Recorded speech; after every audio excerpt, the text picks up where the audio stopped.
allo asalaamaaleykum mbokku Sénégal ñu ngi leen di nuyu ku ci nekk ci turam ak ci santam di leen xamal ne rek dellu si waat nañu si seen émission c'est pas normal mais tey nag dañu bëggoon jës rek waxtaanee li jëm ci Sénégal mu doon une édition spéciale boo xam ne dama porté wu volontaire pour def ko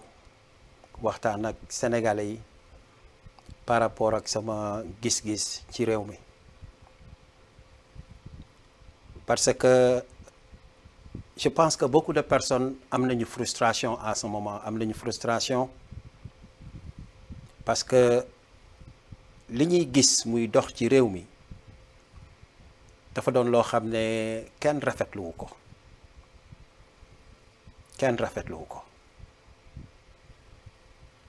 ndax kii nga xam ne mooy Ousmane Sonko Ousmane dafa ji Sénégal loo xam ne ba Sénégal day Sénégal ba léegi musuñu gis politicien walla homme politique boo xam ne def na lu mu def walla jaar na fi mu jaar ba indi un changement total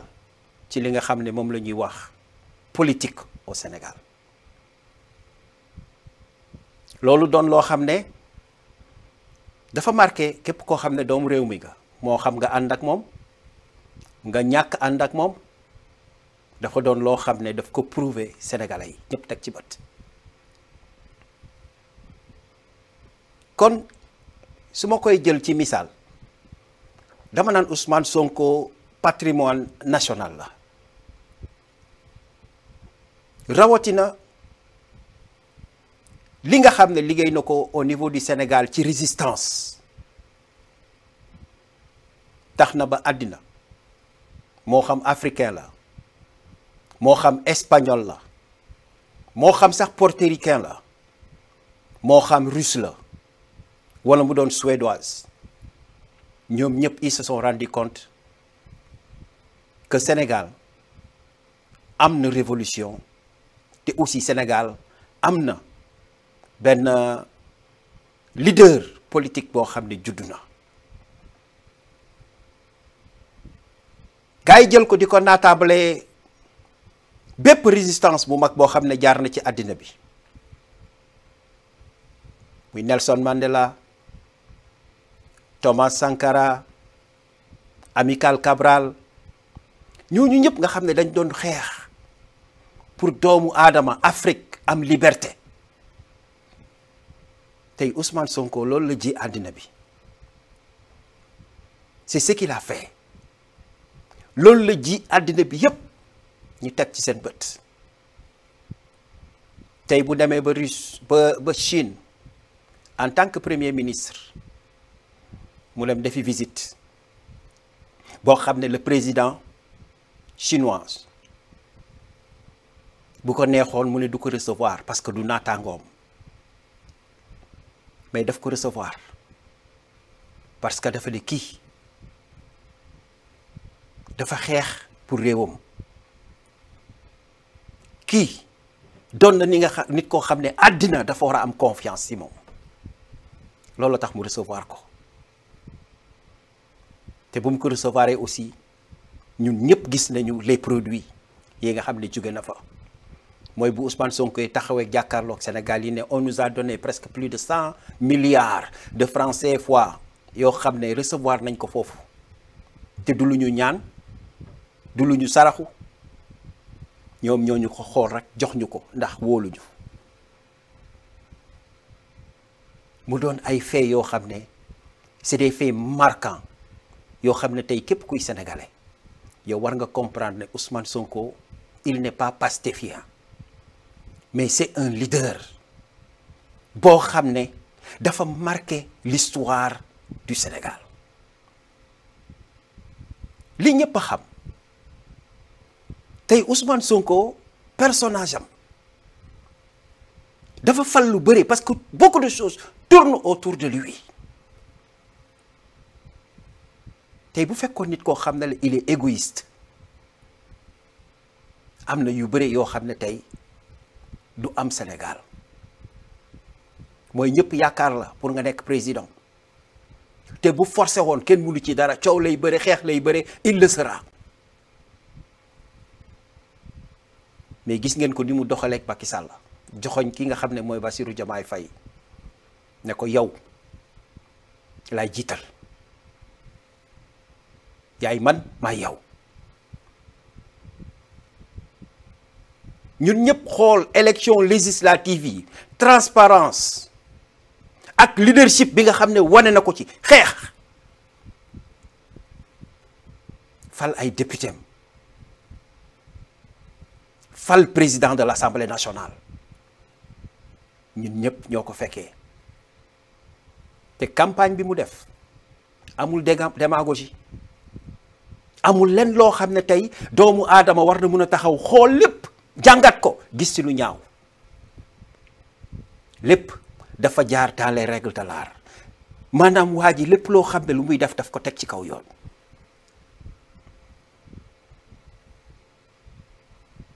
kon Ousmane Sonko moi je pense que Sénégal yéen da ngeen ko war a delloo njukkal tey Sénégal ñun dañu waroon taxaw fu ne di sàbbal Ousmane Sonko ba àddina yëpp xam ne am nañu un leader charismatique boo xam ne kii moo pare pour changer Sénégal ndax ku dem ba am yéenewu waroon nekk président nga ëlbatiku jiital nit ne ko yow yaay doon président de la République loolu musul am ci Afrique sur le plan politique musul am ci àddina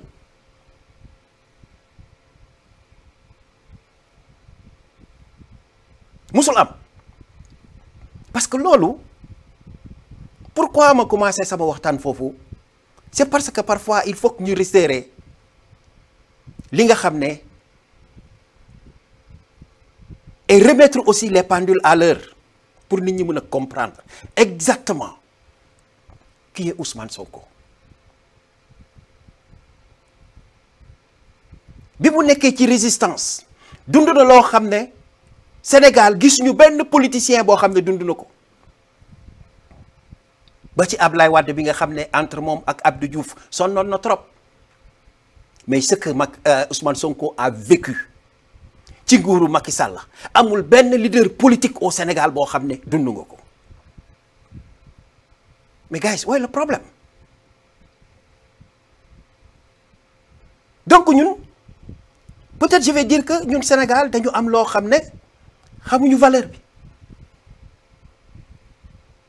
xamuñu valeur bi ñoo ngi foowee loo xam ne tey amaana am na réew yu nekk ci Afrique wala sax ci monde bi suñ ko amoon tey dañuy sant yàlla ba ci américains yi je vous dis aujourd'hui tey bu fekkoon am nañu Ousmane Sonko à la place de Donald Trump dañuy fecc ils seront très contents parce que ñun ñëpp gis nañ lu Trump di def en ce moment mais Ousmane Sonko ci yar bi Ousmane Sonko ci tey bi Ousmane Sonko ak xam-xam bi est resté toujours égal à lui-même xam nga lii bu ñu xeexee ba yàlla suturaal ñu am benn leader bu mel ni Ousmane Sonko ba pare am ci benn wàll am ay nit yoo xam ne dañu jug pour ñàkkal ko fayda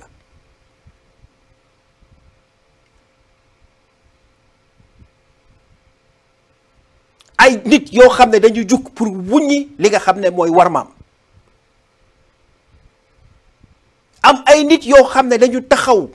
mu leer leen gis nañu lépp comme doomu aadama yépp ñi ne non waa ji du dem lu mu teg ñi këpp ci suuf ba dem ci mu am ñoo xam ne comme je les appelle des imbéciles de merde ndax heureusement que jusqu'à présent je ne l'ai pas encore écouté dama toog dégg nit ñi di ci commentaire parce que je l'avais écouté une fois deux fois je me suis dit que le gars là fu mu jaar dootuma ko xool dootuma ko seetaan mu taxaw vendredi passé jàpp ki nga xam ne mooy le premier ministre du Sénégal Ousmane Sonko mi nga xam ne mooy Sénégal di ko saaga di ko xas di sulli ay détails yoo xam ne sincèrement fu mu toll nii dañ ko jël enterré ko muy Badara Gadiaga parfois c'est écœurant c'est vraiment écœurant ak fi Sénégal jaar ba egsi fii ñu am koo xam ne tey mooy représenter le Sénégal doon seetu bi nga xam ne si la ñuy gis Sénégal mu am ay imbéciles de merde yoo xam ne dañuy jukk di ko tuutil di ko saaga di ko wax ay wax yoo xam ne teguwul fenn moi je pense que képp ko am lu la naqari loolu moo la naqari gis nga gouvernement bu bees bii tegu fii muy gouvernement Sonko Diomaye kenn jooyul liggéey ndax kenn sasu leen ko kenn jooyul am ci ñoom ndax kenn sasu leen ko maanaam ñi nga xam ne ñoo xeex combat bi ba egsi fii ba mu am plus de 87 personnes yoo xam ne dee nañ ci kenn sasu leen parce que dañ leen wóolu dañ leen yaakaar xam ne ñii kat ñoo war a mën a doxal réew mi kon tey nit yooyu bu ñu toogee tey dégg ay nit yoo xam ne tekkiwuñu dara muy Badara Gadiaga Madiambal Diagne ak keneen koo xam ne bokk nga ci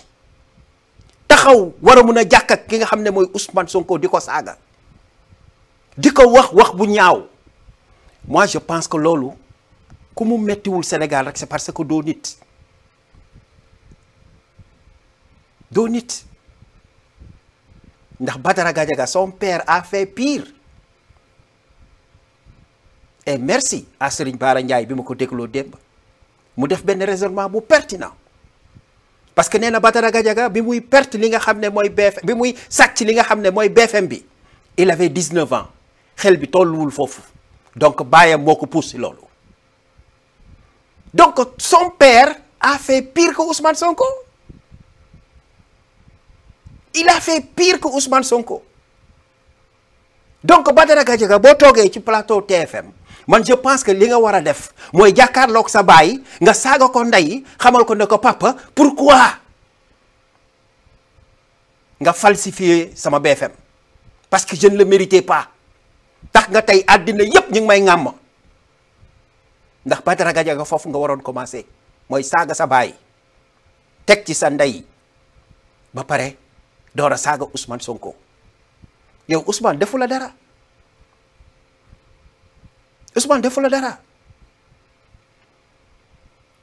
Ousmane dafa liggéey ba sénégalais yi xam ne dafa liggéey mu mérité ko mu taxaw jàkkaarloog sénégalais yi ne bu fekkee gis ngeen fi benn yoon boo xam ne man Ousmane Sonko laal naa dërëmu sénégalais yi tëj leen ma kaso. Badara Gadiaga sa baay Idrissa Seck la doon àndal est-ce que sa papa sañ na taxaw wax ne lekkul dërëm boo xam ne lewul ci li nga xam ne mooy politique u Sénégal wala ci alalu réew mi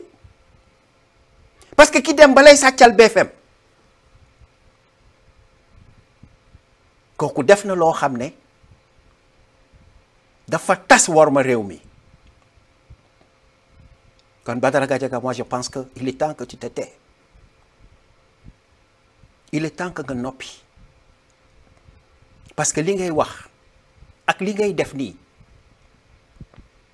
ça ne colle pas mais c'est-à-dire sa incompétence ak sa inconscience mi ngi pousser sénégalais yi yu mel ni man ñuy dugg sax ci game boo xam ne tey xëj na waruñu ci woon dugg parce que dañu am lu leen metti ndax un leader bu mel ni Ousmane Sonko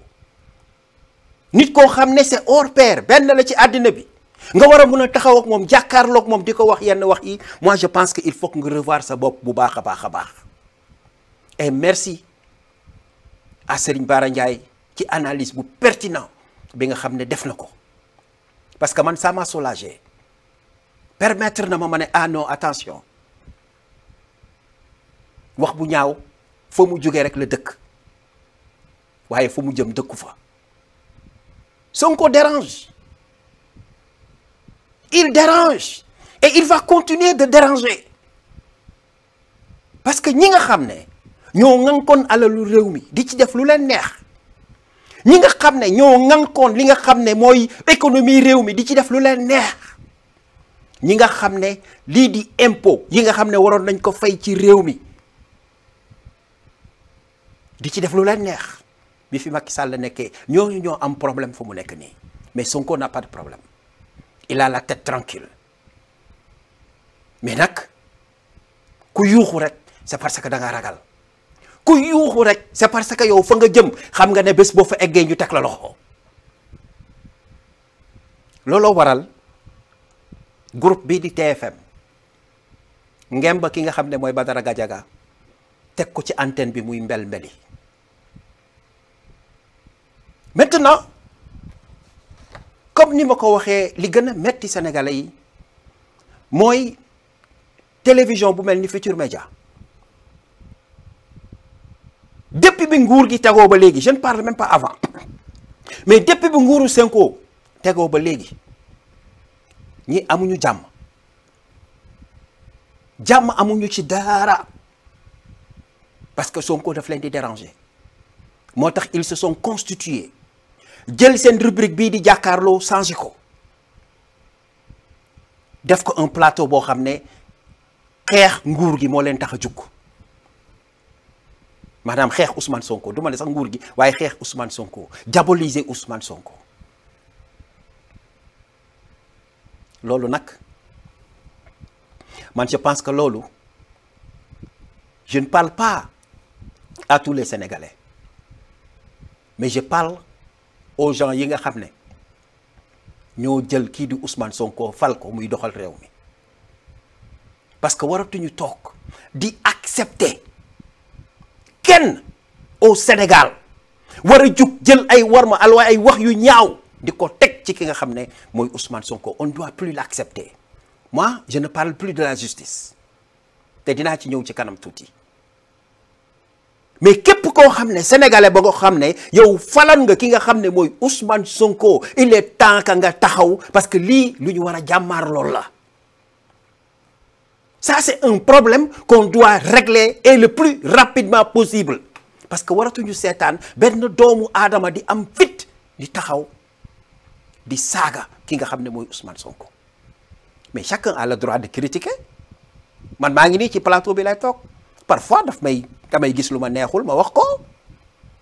mais sans offense sans rien parce que citoyen là dama war a contribuer ci lii doxal réew mi dama ci war a contribuer wax ci li ma xalaat comme tout un Sénégalais mais lu ñu waratul mën a accepter mooy c'est de voir un Sénégalais ak koo mun ci doon nga taxaw wax boo xam ne waroo ko wax Ousmane Sonko wax boo xam ne yow sañoo jug taxaw wax ko sa baay wala sa ndey waruñu toog di ko seetaan benn doomu aadama di ko wax Ousmane Sonko il est temps moi je vous dis il est temps parce que trop c'est trop parce que mënuñu toog fii le gouvernement a un programme di ko doxal et on nous parle plus de la TFM que le programme du gouvernement seet leen li ma leen wax bu baax ndax TFM ci loolu lay dundee fen kàcc ak ruuj si la ñuy dundee donc on ne va pas les laisser ak seeni caprice ñu dominer li nga xam ne mooy agenda national bi nga xam ne gouvernement bi war na ko doxal ça on ne doit plus accepter ça bu ko justice fajul ñun ñi faj ko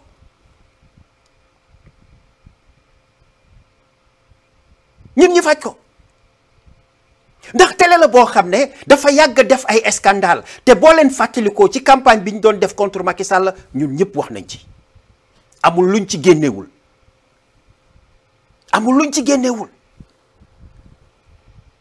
c'est la première télévision au Sénégal boo xam ne jiiñ nañ leen ñu sàcc ay caméra yoo xam ne c'est des caméras de la RTS ñu dem jënd ko en tant que receleur dugal ko seen télévision ñu ñëw jàpp seen rakk yóbbu tëj ci kaso bi Macky Sall négocier ñu bàyyiwaat ko c'est la première télévision bi ñu dégg au Sénégal muy sàcc li nga xam ne mooy satellite signal de la 2STV ñun ñëpp ñu toog témoigner ko et qui disait ça El Hadj Ndiaye moo taxaw jàkkaarloog Sénégal yëpp wax ko bi mu demee ba metti ñi xam ne El Hadj Ndiaye buñ deful ndànk mu tëj leen ñoom ñëpp ba seen télé bi ñu ñàkk ko Youssou Ndour ce qu'il n'a jamais fait dans sa vie dafa génn dem rencontrer ji El Hadj Ndiaye te il a toujours concurrencé El Hadj Ndiaye ndax Youssou Ndour lu baax Sénégal pour moom moo ko war a am ndax li may wax ni c'est depuis bi ñiy def ay cassette tape di ko déglu mooy cassette temps yi ñuy déglu cassette xam ngeen cassette El Hadj Ndiaye a été le premier producteur de cassette au Sénégal ak 2STV Youssou Ndour l'a concurrencé parce que El Hadj Ndiaye moo doon defaral ñëpp ñoom Baaba Maal ak tout le monde boobu xale lañu mais Youssou Ndour ak égoïsme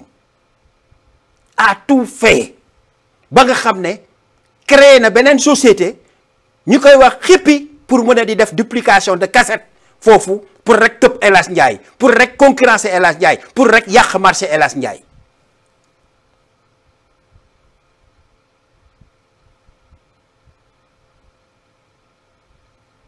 troisième élément bi mooy c'est la première télévision boo xam ne au Sénégal yëpp xippi seen bët di ko gis ñuy sàcc li ñuy wax électricité changer seen compteur ba nga xam ne Sénélec du ko gis ñuy utiliser li nga xam ne mooy alalu réew mi électricité boo xam ne réew mee ko moom Youssou Ndour ak waat TFM defe naa ñett yooyu yëpp dafa leer ci sénégalais yi dafa leer ci sénégalais yi kon quatrième point bi mooy li nga xam ne ça ne leur concerne pas parce que bu ñu sàccee lu ñu mënti def seen affaire bopp la ak yoon mais quant à li nga xam ne c'est un produit boo xam ne sénégalais yi ñoo ko fal sénégalais yi ñoo ko defar ba mu baax ànd ak Ousmane Sonko teg ko ne ko kat dañu war a defar réew mi ñun waruñu toog di seetaan kenn du perturber loolu et c'est ce que la TFM est en train de faire. C'est ce qu'ils sont en train de faire, rien d'autre. Parce que c'est une télévision qui n'a pas sa raison d'exister au Sénégal. Et je vous pose la question. ba ngeen dalee seetaan TFM ba léegi est-ce que yéen am na lenn loo xam ne loo leen fa jëlee la lu am importance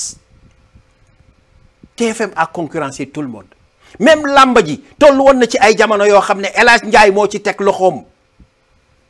di ci def liggéey bu am solo Sénégalais yëpp bëgg làmb ji TFM ñëw dugg ci biir yàq lépp ñun ñëpp ñoo ngi fàttaliku suñu demee ba Bécaye Mbaye Bantamba war a jóge 2STV war a dem TFM pour animer benn émission foofu nga xam ne ñii ñoo greedy mooy ku doylewul koo xam ne rien ne te suffit dans la vie ba ci jàkkaarloo bi nga xam ne ñoom ñoo ngi koy def parce que l'histoire est là et on l'a vécu seen jàkkaarloo bi nga xam ne ñoo ngi koy def ajjuma bu nekk tur bi mi ngi jugee ci benn émission jàkkaarloo bu doon am RTS j'ai oublié le nom de la dame qui l'animait encore fa la jàkkaarloo tur bi njëkk a judd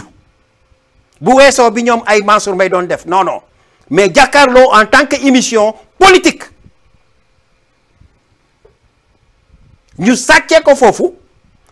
au lieu de mettre jàkkaarloo avec D ils ont écrit jàkkaarloo avec un J pour vous dire vous n'êtes pas du tout intelligent yéen seen télévision bi n'est rien d'autre qu'une télévision abstraite une télévision qui n'a pas de sens parce que boo toogee vendredi ngay déglu Moustapha Diop ak élégance bi ak ni muy dérouler son émission mais da ngay kontaan sa xol day neex parce que da ngay kontaan nga gis un Sénégalais intelligent toog jàkkaarloo xam nga un bon plateau di décortiquer affaire yi mais avec non mais sincèrement parlant salut à Walfadjri sincèrement parlant Moustapha Diop mais damay yëkkati samay ñaari baaraam quoi sincèrement boo toogee di ko déglu ak élégance mais wax leen ma yéen ñii di seetaan li nga xam ne mooy jàkkaarloo ban élégance ngeen fa gis ban xam-xam ngeen fa gis lu dul ay tiraillement parce que loolu mooy dundal TFM xam nga ci li ñuy dund mooy buzz ci lu ñuy dund mooy le train qui n'arrive pas à l'heure loolu rek moo leen intéressé bu ko defee ñu toog ñoom ñëpp di yëpp jusqu'à la fin mais y a rien de concret loo xam ne yow boo xoolee télévision boobu ci kaw ba ci suuf da nga ko ciy jàng parce que le mauvais qu'ils sont en train de faire dafa dem ba noyer lépp lu baaxoon ci télévision boobu kon je dis aux Sénégalais képp koo xam ne ànd nga ak Ousmane Sonko maintenant nag li ñuy wax mbéjum kanam yaa koy fajal sa bopp gis nga Ousmane Sonko duñ ko fi bàyyi sax muy taxaw di xeex wala di def leneen nañu jël xeex bi en charge gis nga xeex bi xam nga mooy lan ku fi taxawati Sénégal ah nga wax loo xam ne waroo ko wax Ousmane Sonko dañ lay defal bagage parce que Ousmane Sonko c'est le père de la nation en ce moment Diomaye dama ko jëlale Diomaye moom mooy état suprême bi moom na toog foofu rek ñu na gérer rek na gérer moom bu mu sax taq suuf na gérer rek mais Ousmane Sonko mooy kenn mbaar gi on ne va pas accepter quelqu'un d'autre au Sénégal war a taxaw naan yaa ngi koy wax loo xam ne waroo ko wax waratuñ ko nangu à partir de maintenant ce n'est plus un problème de la justice mais c'est un problème de yéen ñi nga xam ne yaa leen fal Ousmane Sonko jël leen seen responsabilité jël leen ko parce que on ne peut plus rester là di déglu des imbéciles de merde war a taxaw jàkkaarloo ki nga xam ne mooy le premier ministre di ko yàq yenn yi ku ko waxati nañ la xaar ci télévision bi soo génnee ñu tendre la par quatre. Moi je pense que c'est ça qui va régler le problème ndax kenn waratu fi toog di victimiser wu wala toog di wax leneen déedéet on doit régler ce problème là une fois pour de bon parce que yenn yi yebaate la yenn yi ñàkk respect la mais si vous n'avez pas de programme taisez-vous boo leen amul loo xam ne c'est à l'encontre de ce que le gouvernement est en train de faire taisez-vous mais ce n'est pas un débat personnel dis donc ce n'est pas un débat personnel ça doit être un débat politique un combat politique ou bien un combat d'intelligence nga élever sa bopp ba nga xam ne àddina dañu xam ne kat kii moom am na intelligence boo xam ne war nañ ko mën a wóolu pour mu yor réew mi c'est Sonko c'est ce qu'il a fait si Sonko se permet dem ba ne képp koo xam ne dégg nañ la ngay saaga bokkuloo ci man mais yéen gaañ qu'est-ce que vous voulez mais il est temps et je vous le dis hein si ce problème-là on ne le règle pas c'est pas Ousmane Sonko qui va régler ça na ko Sénégalais yi régler parce que dëkk pour mu dem il faut que mu am discipline mais ñun xanaa xooluñu Burkina Faso comment ça marche xanaa xooluñu le Niger comment ça marche xanaa xooluñu Mali en ce moment comment ça marche mais le président malien Ibrahim Koïta bi mu demee ba à un moment il s'est senti que politique bi gars yi di def nii ça n'arrange pas li nga xam ne fa la ñu bëgg a jëmale réew mi parce que bu ñu continuer li ñuy def nii suñu souveraineté on va le perdre te dañ ko bëgg a récupérer mais dafa ne leen hey temporairement dañuy suspendre lépp luy politique ci dëkk bi il faut que ñu teg réew mi ci axe mais fulla mooy jaay daxaar fulla mooy jaay daxaar kon ñun sénégalais ñoo war a régler ce problème là parce que l'indiscipline bi nga xam ne moo am ci réew mi c'est trop c'est beaucoup et on ne peut plus supporter ça mais ñun ñi nga xam ne ñoo doon xeex ci combat bi mu mettee ku nekk wax na ku nekk génn nga def li ngay def mais bu waxtu liggéey jotee mais dañu war a bàyyi gars yi ñu liggéey ñu ngi leen di seetaan ñuy liggéey te koy wax dëgg rek wax yàlla gars yi ñu ngi koy teg ci yoon peut-être mënuñu matale lépp you know on peut les critiquer di indi ay affaire di teg pour gën leen sonja pour gën leen bàyyiloo xel ne kat nous ne sommes pas naïfs fal nañ leen mais on n'est pas naïf ñun ñu ngi gis li ngeen di def mais lu baaxul aussi dinañ ci pointer suñu loxo.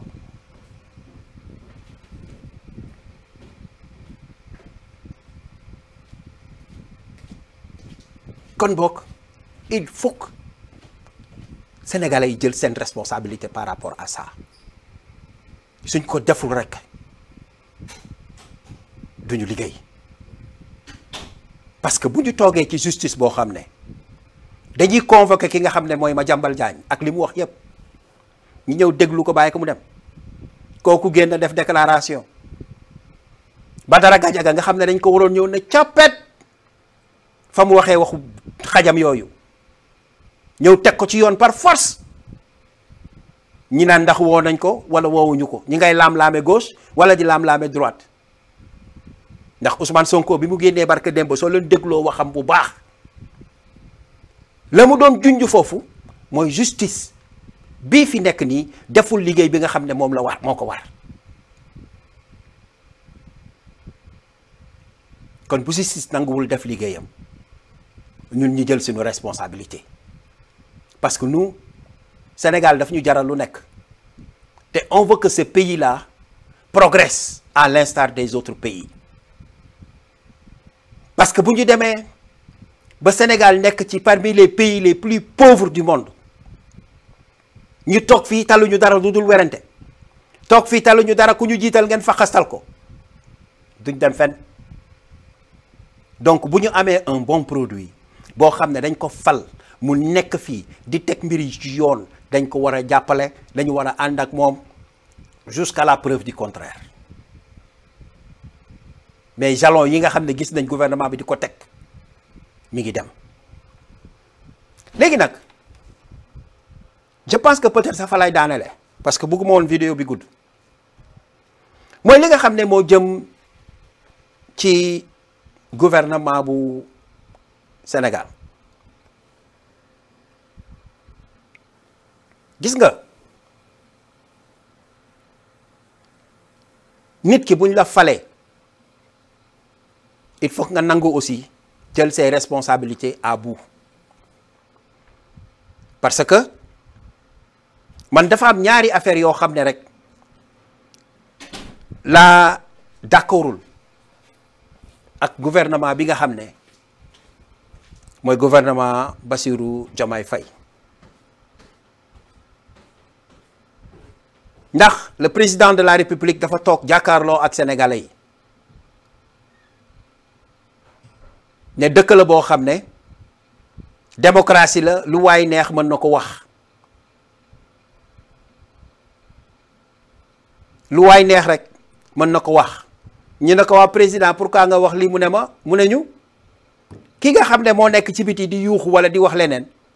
kooku loolu la am mais man ça ne me dérange pas parce que nit ki dañ ko war a bàyyi mu wax lu ko neex ndax loolu la am je pense que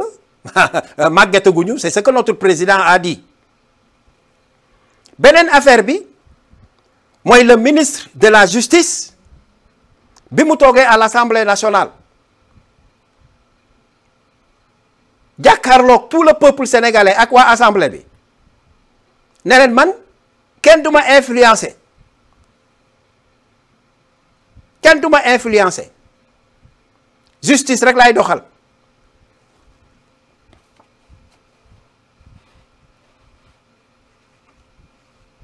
de l'autre côté Ousmane Sonko ci boppam moom i taxaw ne justice man sequma ak ñoom dara du ma woote du ma wax du ma def dara du ma def léeg-léeg lii parce que y a certaines choses parce que yooyu même bu dee dëgg un leader boo xam ne dañ la jiital fal la am na yoo xam ne waroo ko wax tu ne dois pas le dire waroo ko wax peuple bi di ko dégg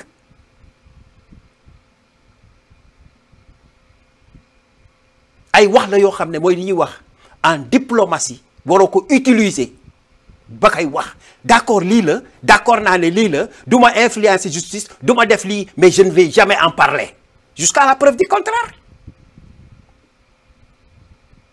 da ngay bàyyi nit témoigner la loolu ki nga xam ne da nga ko dénk justice mu taxaw bés def témoignage bi wala mu toog dans 50 ans mu taxaw ne ah ba président Diomaye nekkee président kat musul influencer la justice mais toi en tant que président am na yoo xam ne tu ne dois pas le dire yow en tant que premier ministre am na yoo xam ne tu ne dois pas le dire rawatina le ministre de la justice yéen au vrai sens du mot su ma juumulee yaa leen gën a indi wax boobu yaa leen gën a tax sénégalais am fit yaa leen gën a tax gars yi gën a tekkeeku di wax lu leen neex parce que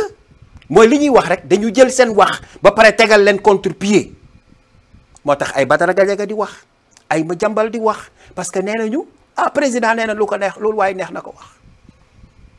man ñetti wax yooyu laa d'accordul je ne suis pas du tout d'accord à ça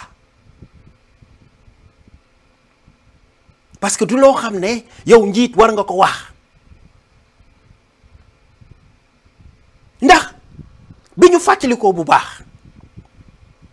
assemblée nationale mooy bu Ousmane Sonko jëlee podium bi taxaw jàkkaarloog député ak sénégalais yi gars yi accusé ko lu nekk mu jug jàkkaarloog ñépp ne leen wax leen lu leen neex teg leen lu leen neex mais man en tant que premier ministre de la République j'assume man bi gouvernement bi toogee ba léegi moment boobu xaw ma 2 secondes la xaw ma 4 secondes la xaw ma 5 secondes la loolu moo ma gën a neex ci gouvernement bi parce que Ousmane Sonko dafa ne j'assume ak la manière ak expression bi ak ni mu ko tegalee sénégalais yi ñëpp ne tekk di seetaan mu leen la sénégalais yi am na lu ñu yëg ndax kontaan nañu parce que gis nañu li nga xam ne moom lañ doon xaar ci seen leader il faut assumer il faut assumer il faut continuer d'assumer parce que une responsabilité on l'assume monsieur le premier ministre moo tax bi nga génnee koroog tu as fait un discours de paix ak sa yére bu weex ak yu demee noonu toog jàkkaarloog sénégalais yi wax non tu ne devais pas le faire monsieur le premier ministre yooyu doo ko def moo tax dafay mel ni un premier ministre bu toog di victimiser wu waroo ko def loo war a jël say responsabilités jël ko parce que dañ la fal bés boo defee loo xam ne jaaduwul peuple bi dinañ la ne ah Ousmane arrêtel Ousmane dellu gannaaw ah Ousmane boobu moom naayisul parce que gars yi yow dañ la bëgg gars yi dafa am fuñ la teg gars yi dañ la yaakaar parce que gars yi bi kenn ñemewul yaa jóge Casamance Ziguinchor jël sa caravane ne en route vers Dakar la résistance continue damay dem jàpparloo ak Macky Sall ma dund wala ma dee personne ne m'empêchera à faire face à Macky Sall Ousmane Sonko tu es le premier à le faire au Sénégal loolu la Sénégal lay bëgg ci yow loolu la Sénégal lay gëm ci yow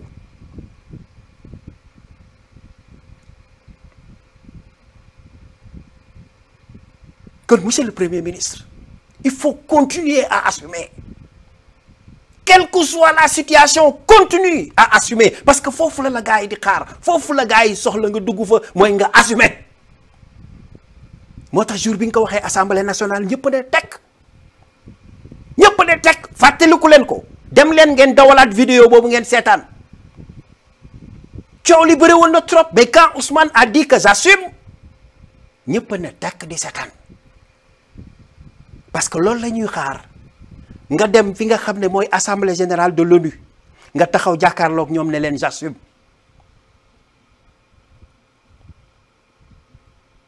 loolu la ñuy xaar bés bu amee ku jug bëgg a faagaagal Sénégal wala tuutil Sénégal comme un Donald Trump nga ne ko hey monsieur le président de la République des États-Unis j'assume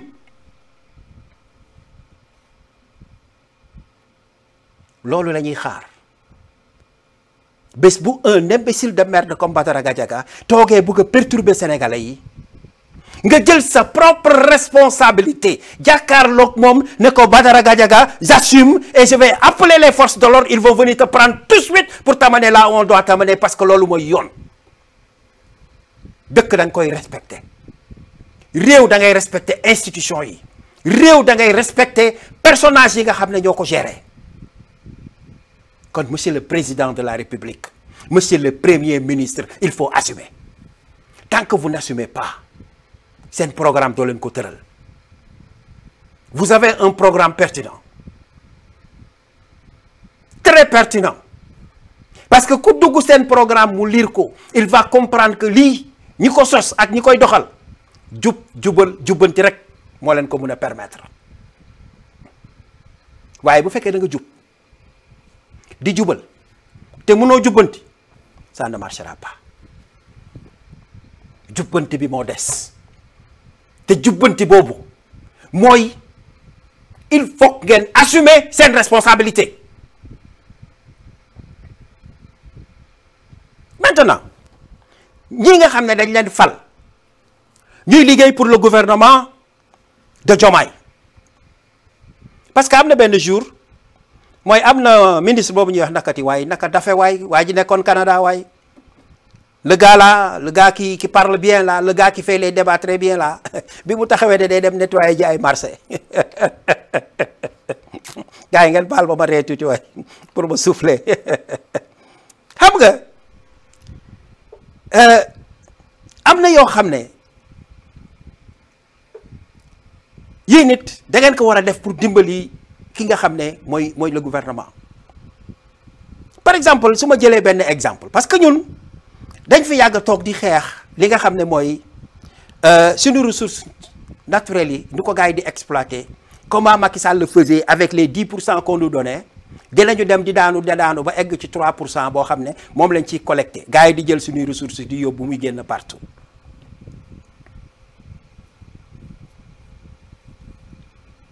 Avec Ngagne Demba Touré,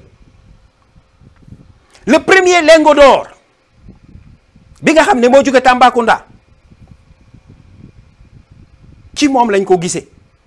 ndax moom moo dem foofu visiter ko pour que au moins sénégalais yi xam le mystère bi nga xam ne moo nekk foofu au niveau de Tambacounda ci or ba ñu gis lingot d'or yi. Mais en contrepartie saa yu ma dégloo Ngagne Demba Touré il est là toujours à défendre la politique gouvernementale. Mais Ngagne Demba Touré du taxaw mu jàkkaarloo ak sénégalais yi ne voilà la situation de l'or du Sénégal. lii lañ ci am lii la ñu récolté lii la ñu jaay lii la ñu am, c'est-à-dire donner aux Sénégalais des informations tellement techniques et claires pour que Sénégalais yi gis seen bopp ci li ñuy liggéey.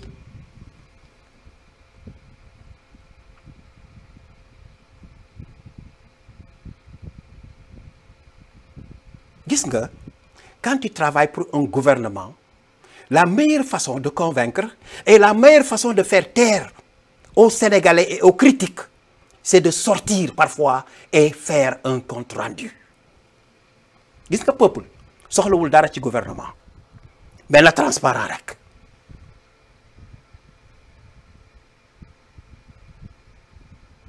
maa ngi leen dégg ñoom ñëpp tey temps yi par exemple ma joxe beneen exemple ki nga xam ne mooy Dame Mbodj. Dame Mbodj il préfère sortir nekk fii di tontu au lieu de dire aux Sénégalais ah man kat Dame Mbodj voilà la situation ci liñ ma dénk kat lii la nii lay doxee c'est comme ça que ça marche voilà l'état de la situation ci li nga xam ne moom lañ ma dénk en tant que Sénégalais. Mais loolu soo ko defee yaa ngi dimbali Ousmane Sonko soo ko defee yaa ngi leeral opinion bi seen bopp parce que yow yaa géré li nga xam ne mooy stade de l'amitié te ñun dañu toog fii waxuma sax stade de l'amitié stade Abdoulaye Wade te ñun dañu toog fii bi ñuy xeex ak Macky Sall on se disait que stade boo xam ne presque plus de 800 millions mooy li nga xam ne mooy dépense yi ñu war a def foofu pour entretenir le stade. Mais yow soo dawalee 1 an war nga génn wax ak sénégalais ne man kat patrimoine bii lañ ma dénk voilà tout ce que je fais pour le gouvernement lii la ak lii la ak lii la parce que transparence la ñu wax ak rupture. Dame Mbodj, tu ne fais pas ton travail. Ngagne Demba, vous ne faites pas votre travail. Parce que yéen yaa leen waroon yombal affaire yi. Il y a que Jean-Michel Sène boo xam ne war nañu mën a toog ñun en tant que sénégalais xam ne kat booy bii mi ngi def dara. Parce que dinañ ñu defar rapport nañu sax créé na 50 potu lampe ou 100 potu lampe ou 1000 ou 10 000 potu lampe moom on le suit. Mais les autres ils sont muets. Donc bu ñu demee ba secteur bu nekk ak képp koo xam ne jox nañ la responsabilité ak lu mu ndaw ndaw moo xam DG nga moo xam ministre nga moo xam député nga moo xam maire nga moo xam lii nga moo xam lii nga moo xam lii nga à tout instant war nga taxaw jàkkaarloog peuple bi wax ak ñoom ah man de lii lañ ma dénk lii ma dénk daal lii laa fi fekkoon bi ma ko yoree aussi lii ak lii def naa ko. Voilà la situation de la situation actuelle. Mais quand vous le faites, ça c'est des maillons qui bougent. Si vous le faites, Badara Gadiaga n'aura pas le temps d'insulter à un gouvernement. Madiambal Diagne n'aura pas le temps de critiquer le gouvernement. Ni d'autres, un imbécile de merde ne va pas sortir quelque part pour insulter le gouvernement. Parce que le pays l'air. Loolu ngeen manqué et avec le leadership de Ousmane Sonko man loolu laa foofu laa leen di xaar parce que un bilan cela ne veut pas dire que tu fais un bilan dafa war a positif wala lii ak lii mais dafa war a transparent nit ñi xam ne kat yow même bu fekkee sax affaire bi doxul voilà l'état de la situation mais li yàq Afrique mooy la gestion est muette kuñ ci jox responsabilité da nga naan pat doo wax dara. te loolu du dooma ne Ousmane Sonko mooy wër fu nekk di wax il pourra pas le faire vous devez l'aider dans votre travail parce que si un Ngagne Demba Touré génnee def le rapport par exemple à l'or bi nga xam ne les ressources yi nga xam ne mu ngi koy gérer au niveau du Sénégal loolu day édifier le premier ministre te day tax le premier ministre sera à l'aise parce que mun na toog ci bureau di contrôler lépp rapidement mais si tout le monde est muette mais comment il va faire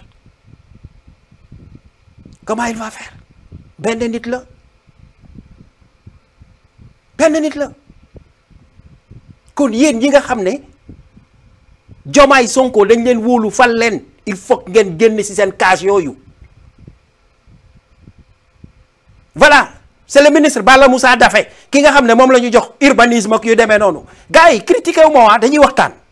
damay waxtaan ak yéen quoi parce que aussi waxtaan bu ñu waxantewul dëgg ça ne marche pas. Bala Moussa Daffé il faisait partie des grands parleurs ci campagne bi mais ba mu nekkee ministre ba léegi gisuñu ko quel est son plan quel est son programme parce que moo doon toog ci plateau yi di défendre di teg ay statistiques di teg lu nekk et oui son plan anamu est-ce que gis ngeen ko mu toog conférence de presse jàkkaarloog Sénégalais yi ne hey urbanisme bi nii la demee fii la toll ak fii la toll ak fii la toll nii ak nii ak nii. parce que war na ko mën parce que il parle très bien mais c'est-à-dire dafa mel ni gars yi dañu jël ay postes yoo xam ne sur le plan théorique ils peuvent parler mais quand il s'agit de la réalisation et faire un plan pratique de programme ils ont des problèmes dañ ko waxante gars yi dimbali leen Sonko dimbali leen ko parce que pour ñu mën a egg ci projet bi nga xam ne mooy le projet de vision 2050 noonu lañ ko war a commencer di pratico-pratique di teg lépp ci kaw table bi muy leer parce que rupture la ñu wax mais Mabouba Diagne mais c'est ce qu'il est en train de faire Jean-Michel Sène c'est ce qu'il est en train de faire mais où sont les autres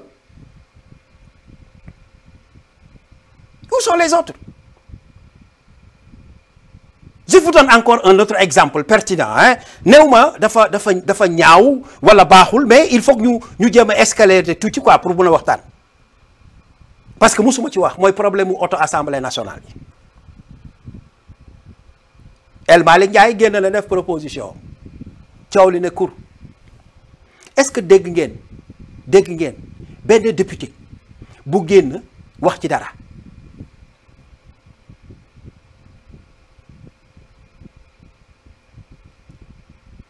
part des justifications comme li Cheikh Bara Ndiaye def Cheikh je te respecte mais parfois hein, à part des justifications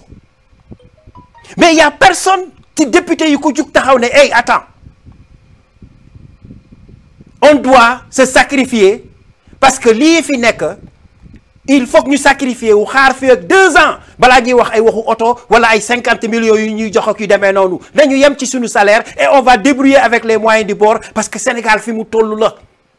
Sénégal Macky Sall lekk na alal bi yëpp ak ñi mu àndaloon Sénégal dafa banqueroute fu mu nekk nii y a aucun député bu génn wax bu mel noonu mais ñi ngi ne pat seen druq toog tey xaar oto 50 millions bi ñëw ñu mun ci doxaan ay diriyanke comprendre nga takk ci ay jabar dugal leen ci biir xam nga dugal seeg seen doom yi di pénaliser député yi dans l'ensemble dans l'unanimité amul benn député boo xam ne génn na taxaw ci biti ñu fekk ko wala wane ko ci àll ba wala fenn ci àll bu xonq ba muy xeex loo xam ne par exemple dafa ñëw di jàppale population ñoom daal assemblée rek bu assemblée weesoo ñu dem jëli seen salaire bu ñu jëlee seen salaire ba pare ñu dem ci tirage ba pour dem màkk bu ñu jógee ci tirage ba pour dem màkk ñi tegal leen beneen tontine boo xam ne pour kat xaalisu tabaski yooyu la ñuy dund te tey député bi waroon na dem à la rencontre du peuple sénégalais di xam jafe-jafe yu nekk ci réew mi di ko indi assemblée nationale di ko fa teg mais tout ce qu'il parle dans l'assemblée nationale c'est de la politique merde enfin gars yi ngeen baal ma de il faut que ñu waxtaan quoi waxtaan la rek quoi xam nga nañ ko jàppee waxtaan rek te nañ ko jàppee aussi ah ne fi ñuy laal foofu la parce que bu ñu bëggee suñu réew mi dox aussi je pense que noonu la war a doxee parce que société management la soxla il faut nga manage ko il faut nga teg ko ci yoon il faut nga teg ko sur des bases très claires pour nga mun a permettre ak population bi ñu mun a am confiance ci yow am ouverture ci yow ànd ak yow liggéeyandoo ak yow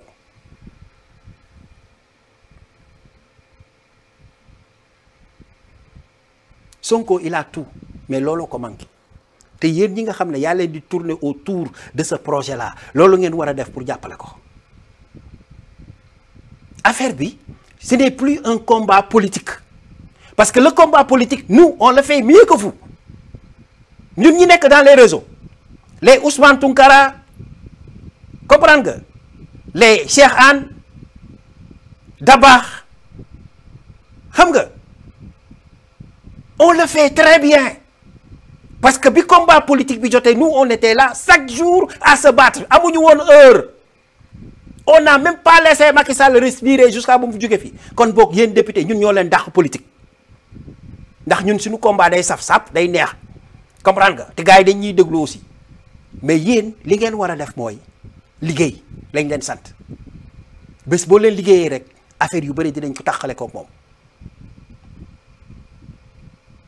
yu bëre daañ tàqale kook moom mais mënu leen toog seen ruux yor responsabilité ba pare ñemewu leen génn jàkkaarloog peuple bi ne leen voilà ma responsabilité lii lañ ma dénk lii laa ci def mais chaque 6 mois war ngeen génn affaire bi du dem toog RTS wala dem toog ay jàkkaarloo wala dem toog par exemple ci Moustapha Diop wala feneen ak feneen du foofu da ngay jël sa responsabilité woo la presse ñu ñëw nga ne leen hey voilà la situation voilà mon rapport de 6 mois lii lañ ma dénk lii laa ci def voilà tant de personnes qui travaillent avec moi nii ak nii ak nii ak nii la ñuy doxalee société bi gaa yi xam mais bu Diomaye demee ba am fit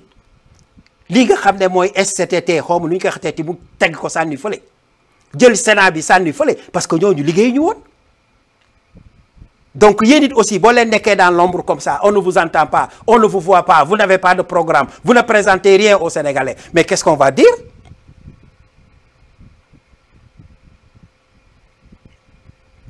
donc fas leen jom laa wax ngeen fas jom te dimbali Ousmane Sonko il faut l'aider à faire son travail mieux ndax Sonko yàlla may na ko loo xam ne tey dëkk bu mu dem ci àddina lu mu laaj ñu jox ko lu mu laaj ñu jox ko.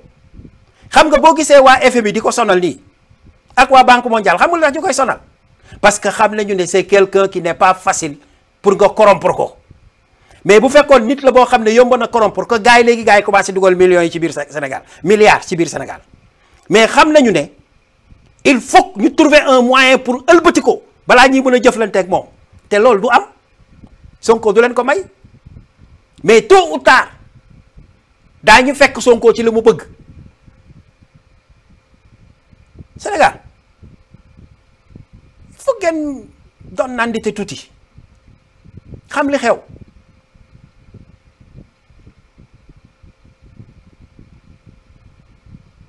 kon góorgóorlu leen sincèrement ngeen góorgóorlu bu baax a baax a baax parce que ce gouvernement là ne doit pas nuñ koy waxateeti feel naka lañ koy waxateeti sax ci français warul def échec voilà le mot voilà warul def échec warul def échec. da ngeen war a occuper toute la surface affaire bi du ci ay bureau occuper la surface du Sénégal occuper leen ko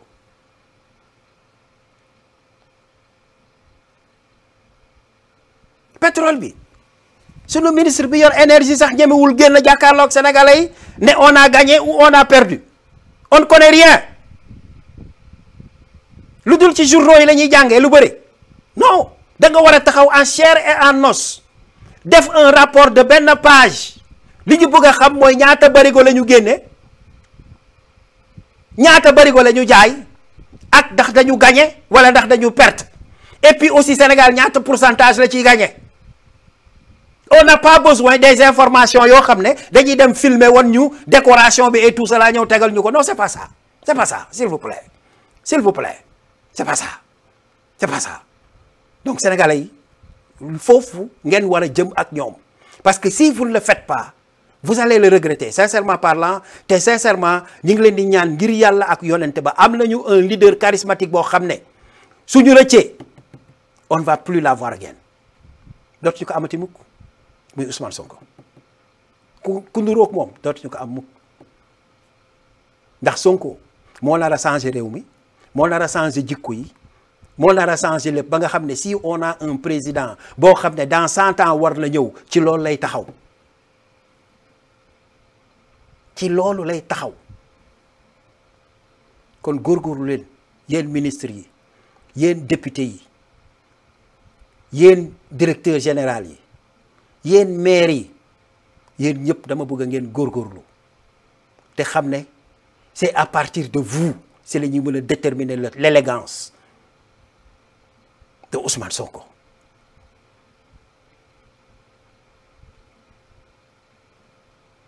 Il est le seul politicien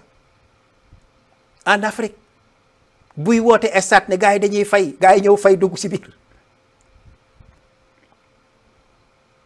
Il est le seul Sénégalais politicien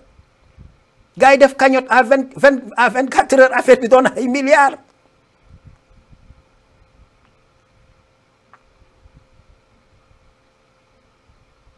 Il est le seul ne Sénégalais yi ñëw leen ngeen investir ci Sénégal parce que on a ça lu ñu war a lijjanti gars yi defal ko ay milliards yu bëri ci kees gi en l'espace d'une semaine ba ñi nga xam ne yëguñu ko woon sax dañu mer kon donc il faut que maay yi déchaîné wu il faut que ngeen yëngatu gën a bëgg nag le premier ministre le travail soo ko leen ko defee rek affaire bi day neex quoi day xam nga gën leen ko bëgg quoi gën leen ko bëgg bu ko defee léegi pression bi day wàññeeku ci moom xam nga moom lu muy def il sera le numéro 10 le numéro 10 le capitaine Ousmane Sonko parce que xam nañu ne il joue très bien le ballon il le fait mieux que Sadio Mané quand je dis ballon damay wax waxu gouvernement bi il faut ngeen jëlee ko foofu ndax boo leen ko préparé lee passe boo leen ko jox contrôle orienté lay def passe wala mu dóor mu dugg moo gën a garaaw Messi comprenez ce que je veux dire donc cela veut dire que tout le travail que vous allez faire à la base moom dina ko jël concrétiser ko génn voir les partenaires yi nga xam ne ñoo nekk ci biti pour mun a am courage dugal fii alal bu dul jeex yaa leen ko war a jàppale s'il vous plaît jàppale leen ko soo doon ko defee rek Sénégal day neex ndax mooy suñu souhait loolu la ñu bëgg ndax Sénégal dëkk la bu neex a defar Sénégal fait partie des pays de teranga Sénégal dëkku sutura la Sénégal dëkku religion la donc pourquoi mënuñu avancer pourquoi parce que les gens ne veulent pas travailler les responsables veulent la discrétion et être mieux dans leur coin ba nga xam ne kenn du xam li ñuy def lan la loolu nag moo war a jeex Sénégal su fa jeexee rek affaire yi neex kaay xam naa ne ni may def mooy je vais m'arrêter là mais dinaa ñëwaat ci yeneen waxtaan quoi parce que je pense que en solo nii baax na parce que l'inspiration est là te Sénégal il faut que ñu defar ko mais am na foo xam ne fa la ñu war a laal te bu ñu ko laalee rek affaire yi dina baax defe naa quoi te bu gaa yi liggéeyee rek yëpp yëngatundoo rek j'en suis sûr et certain que dana baax quoi mooy li ma leen wax rek un numéro 10 un milieu de terrain offensif dañ ko naan bul marqué yow bul marqué kenn taxawal rek ñun danañu def li ñu war jox ko ki nga xam ne mooy centre bi c'est-à-dire 6 bi wala 8 bi numéro 10 bi les deux milieux de terrain bu ñu leen ko joxee ñoom danañu fexe ba paas la ko léegi yow bu ñu la ko paasee ouverture boo gis def ko fa léegi nag boo gisul ouverture rek xoolal góol bi marqué la et on a ce numéro 10 là c'est Ousmane Sonko donc yéen ñi nga xam ne yaa leen tourner autour de lui yaa leen war a def le travail qu'il faut Diomaye est là hein? Il est respecté partout gis nga Diomaye kenn du ko sax tudd parce que moom beneen dimension la te loolu d'ici peu dinañ ci xam dara mi ngi jàng lu kenn xamul ci àddina moom ci école am la nekk di jàng kii bés bu ñoree àddina bi dafay tas ndax su boobaa ñaari numéro 10 la ñuy teg ci kaay ci terrain bi nga xam ne kenn du ñu mën a ci téye nag kenn du ñu mën a ci téye lu ñu teg rek mu dem gars yi j'aime le Sénégal comme vous ñun ñëpp bëgg Sénégal mais yàlla nañu yàlla defal sutura ba Sénégal nekk ci réew yi nga xam ne d'ici 5 ans dañu jóge ci suuf dem ca kaw et nous avons les possibilités nous avons l'opportunité de le faire mais toujours est-il que monsieur le Premier ministre assume sénégalais jox nañ la lépp ñi la contre sax dañ la bëgg kon assume bul defati mag un discours boo génnatee di wax neel sénégalais hey comme la nga leen daan wax naan leen nañ dem béy ji Casamance hey voilà les pôles de développement waxoon naa leen ko fi jël leen lu toll ci par exemple 10 000 jeunes ngeen def leen les soldats du projet 10 000 jeunes def leen soldats du projet ngeen jël tous les pôles économiques yi nga xam ne Sonko yow déterminé woon nga ko nga jël leen dugal leen ci biir avec moyennant quelque chose ces jeunes là ils vont faire des travaux miraculeux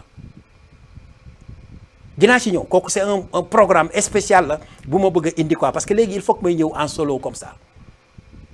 dinaa ñëw ci pôle économique yi du ma ci sax yàqante léegi du ma ci dugg tout de suite mais dinaa ci ñëw beneen bés incha allah donc loolu la quoi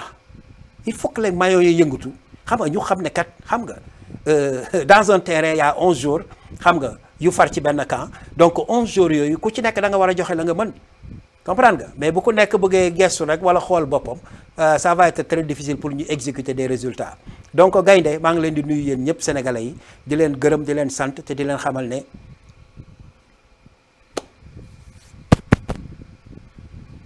jaajëf ba beneen yoon merci beaucoup